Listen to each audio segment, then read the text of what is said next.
Ryan Day is headed to the national title game where his team will be favored to win a national title. Let that sink in for just a little bit. We had a classic in Dallas, some really exciting plays in this one. The 75-yard touchdown catch on the screen right before the half was pretty insane to watch. And then the 83-yard scoop and score at the end there by Jack Sawyer. I mean, that was the stuff of dreams, and nobody deserves it more than that guy who has been so dominant for the Buckeyes this season on the defensive line.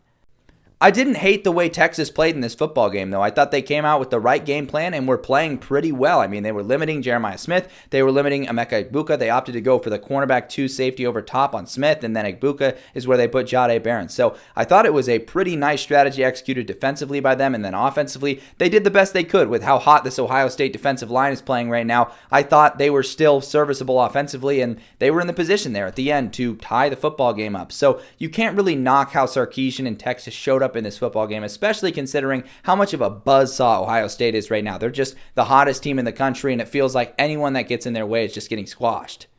It's also notably official that the SEC will now go 2 straight seasons without having a team even in the national title game. It's been a key indicator of a power shift in college football. The SEC is not the same dominant force in the sport it had been for the previous decade, and I think this just suits and shows that shift in college football. It's going to be pretty interesting over the next 10 years to see who takes a stranglehold of the sport. Will the SEC get back up, dust itself off, and be back in the same position? Will the Big Ten continue to cruise? Will we see an independent team win a national title this season? Some very interesting conference storylines still to play out for the next decade and in the next game between Ohio State and Notre Dame, which I am very excited for.